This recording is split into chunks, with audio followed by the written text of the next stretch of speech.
for the Susan Taylor Podcast, where we discuss the yoga of mind, medicine, and healing. Author of Feeling Good Matters, Sexual Radiance, and the Vital Energy Program, Dr. Taylor imparts authentic knowledge and practical tools that inspire, educate, and empower us to be a healing force for positive change. So join us and take your life and our planet to the next level.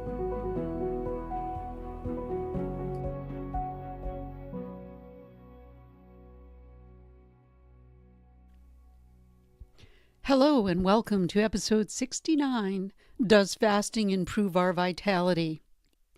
Fasting is where you abstain from food, either for a large part of each day, or for a few days in a row, or for weeks or for months, depending on what your protocol is. But it's one of the oldest dietary interventions in the world, and modern science actually confirms it can indeed have a profound and beneficial influence on our health and longevity. In today's episode, I'd like to talk about the health benefits of fasting, my technique that I've used with clients and students over the past few decades on fasting, and guidelines to conducting your own home fast. I'd like to start by saying that fasting is an ancient practice, and it's been used for religious events as well as during times of health and disease. It's the body's natural way to let go and detox, which makes it a little bit different from starvation because of the intention that's set. Meaning that when we fast, we have an intention to best serve our living organism to let go, detox, and ultimately create space. If the intention is to do harm, then that changes and it moves to starvation, or if the intention is not having enough. Fasting can be done with food, talk, or anything that we seem to need to rest from doing. A lot's been written about fasting, and a lot of good for you as junk food, as far as I'm concerned, because a lot of people are going out and talking about fasting, but not really looking at the overall technique and protocol of fasting. Again, we live in a very sound bit environment, so we get sound bits, and I'll talk about that today, of what fasting is and the benefits, yes, but no one's really taking into account the whole entire picture. So that's what we really want to look at.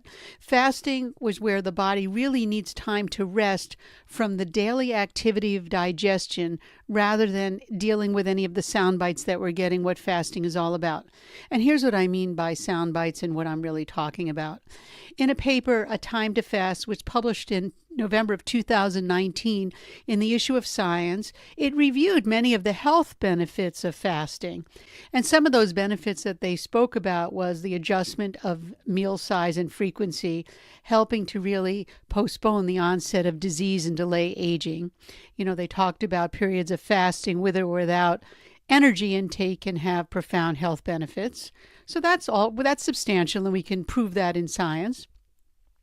Also spoke about the underlying physiological processes of the metabolic function in using fuel sources when we do have fasting or withholding from food, and how repair mechanisms may be optimized for energy utilization and cellular organization. So that's another fact that they found.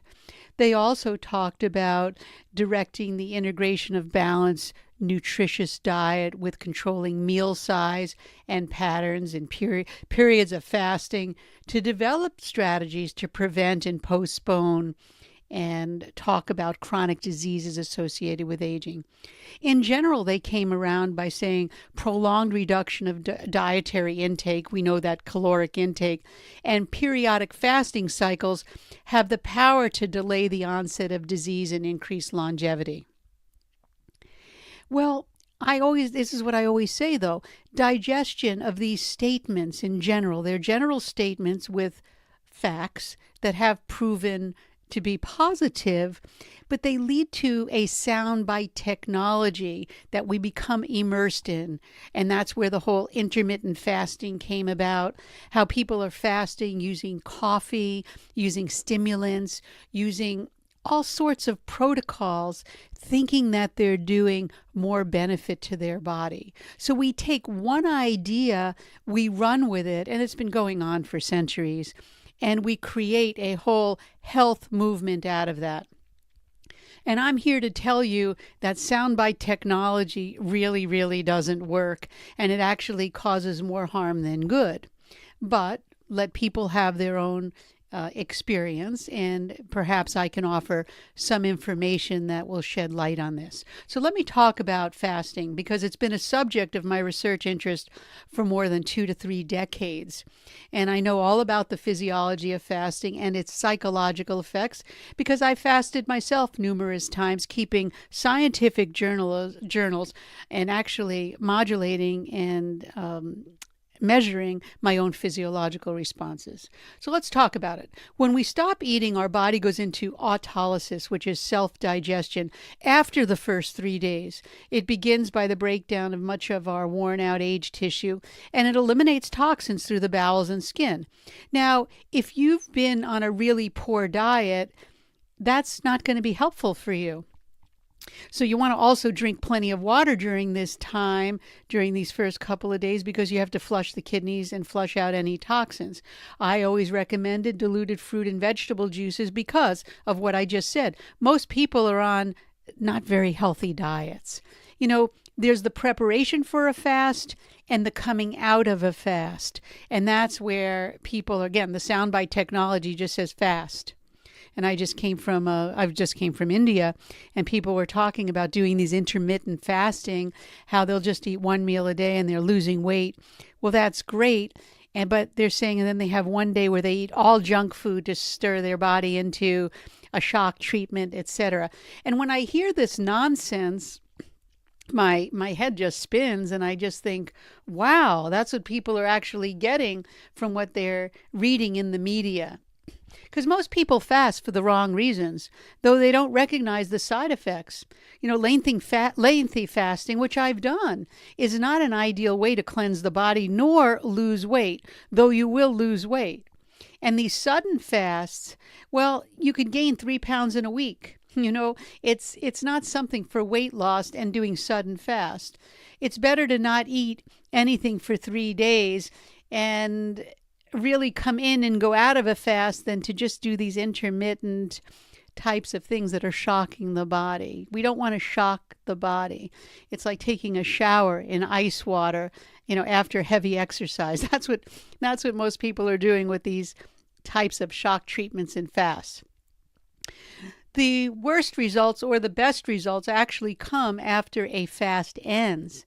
The faster, you know, we prove that we can do that. We've been able to follow it. But coming back into eating food, digesting, and bringing the body back into full nourishment potential is a real skill. It's a technique. And that technique has to really be done skillfully and with a systematic, precise protocol, as you've heard me say in meditation, that has to be systematic and precise. So does the way you go into fasting or not. The practice of eating and fasting will send the body into a metabolic imbalance if it's not done correctly.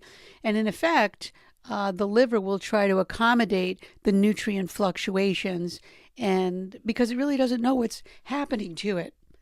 The body works optimally when it's on, as I said, a regular schedule with few, if any, surprises. Regularity is the best way to cultivate a stable mind, which again, we're talking about having a vital mind and a vital body here, since the brain is an organ to send signals to the entire body. And when our blood sugar levels are off, we go into a different state. I know people are talking about they can live on ketones and they want the ketogenic diet, the paleo diet. There's a diet for everything. But just really pay attention. Look at things from the long haul perspective, not from the immediate. Anybody can do anything 12 months to 2 years, but follow it through the long periods under stress, under calmness, and under living a lifestyle, and you will come to see what the results will be. As I mentioned in Feeling Good Matters, the overnight fast lasting from 6 p.m. to breakfast, which remember is not the food is not eaten directly upon arising, gives the body the time to cleanse itself without the shock treatment. And over 1 month, you're going to have fasted 11 complete days. I have totally revitalized my whole body working with the overnight fast. I've put students on it, clients on it. We do them in the spring. We do it together as a group, and I might be doing that again in the spring. I haven't decided yet, where we really get back into igniting and optimizing the body's engine, digestion, so that we could assimilate the nutrients that we need to have a vital mind and a vital body. Researchers do feel that the overnight fast, as described in my books and in my work, contribute to cell renewal and actually counter oxidative DNA damage caused by free radicals. You'll be rejuvenating your whole metabolic process and any of the byproducts. And you'll also be training your mind in a very systematic way. Remember, the body and mind are one, and they need to go together. So you might want to think about this. When you wake up your digestion from self-cleaning overnight, and for those 12 hours, as I said, doing the math, you'll have fasted at least 11 days in 1 month. So here are some guidelines that I'd like to use or give you and share with you that I've used with clients by not creating the metabolic disturbance by overdoing it.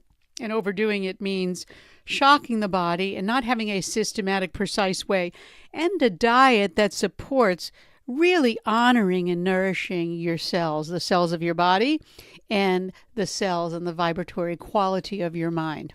First, assess your situation. Do you eat close to bedtime? Do you wake up fatigued? Do you carry excess weight? Do you have trouble sleeping? Are you a nighttime eater? That's what you need to really address by the type of fast. And next week I'll talk about the variations in fasting, but you really want to decide a fast based on that. Have you had a freshly prepared meal each day for the last month or so? Do you prepare your food fresh? Or are you eating outside? Are you eating on the run? That's going to determine how many hours you could even fast. Again, you have to pay attention to this.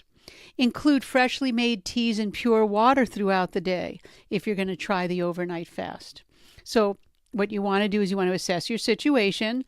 If you're going to do a fast, an overnight fast, have 1 or 2 freshly prepared meals per day. Include fresh waters and teas. I'm not talking about coffee and stimulants here because they're going to rob the body of the nutrients that it needs to actually do the detox, to actually do the cleansing and the uplifting of the cellular structure. You see, that's where you have to really be skillful here. And then utilize supplements skillfully. I usually say don't, but we're in such a devitalized nutrient supplement society right now with how we've destroyed the whole food chain that I am suggesting sometimes to take some supplements. And so you have to keep that in mind. And then learn to meditate. You should always have meditation as part of your fast because it allows the mind to remain calm. When the mind is calm, you need less calories. The body is uplifted and rejuvenated because the cellular structure is in a calm state. So let's keep that in mind. There'll always be times when you're unable to resist the urges of certain foods, and you wouldn't be human if you didn't get allured by some of these sensory stimulants that are in our society and in our food chain. But always remember, remain calm no matter what. Don't beat yourself up. Be human. Drink warm ginger tea, fennel tea, kukicha tea. You could do any of those things. Drink peppermint tea if you need to digest some fats. Use fennel seeds if you have too much gas. There's so many techniques. Fast when it's normally time for you to rest and relax. And try to rebalance your taste buds. And take a walk in nature on a daily basis. Do all of those kinds of things, and I know I'm giving you a handful here, but I just want to give you a taste of really what it's about when we talk about fasting. We have to fasting is the tool, but we need to have all the other things in place when we're going to have a fast that's going to give us the results that we're looking for, which is a rejuvenated mind and body. And that's really what we're looking for. Again, soundbite technology does not work because we're just getting pieces of information. And we see that in the meditation world. People are just taking little sections of what meditation is all about and calling it meditation, but it's really not. So you're not going to get the full results for your efforts. And you want to get the full results because you're putting the effort in. Fasting on a daily basis between meals and in the evening is a sure way to stay healthy, vital, and alert. By practicing the overnight fast, you're going to allow your body to do the house cleaning and your mind to rest and become vital again. Practiced it for 1 month, and you should have fasted 11 days. I'm just repeating what I've said, and that would be a great accomplishment. If you need to talk to me about that, I'm always available. And I thank you for the question that did come in on fasting. And as I said, I'll continue it next week with some strategies that are out there, talk about the different fasts that people are marketing, and I'll give you my opinion on that. Before closing, I'd like to say please join me for the new Resilience Training webinar series where I'm going to talk about discovering and reconnecting to your vital energy, your vitality, because that's the key. We must be vital and live vital, and that's really the key and the message that I want to bring across. We're going to discover and reconnect. Remember, that's what we want to do because that vitality is within us already. And that brings us to the end of this episode. The Susan Taylor podcast does come out every week, and it's available on susantaylor.org, iTunes, Stitcher, YouTube, and other podcast platforms. Visit the susantaylor.org website for information or to contact us with any questions or comments or feedback. I'd like to thank those of you that did write in for fasting. It was more than one person, and it always gives me some food for thought for myself or some things to focus on for our content. If you'd like to get involved, join us on the Healing Force Facebook group and at susantaylor.org/Facebook. And thanks for listening, and until next time, remain calm.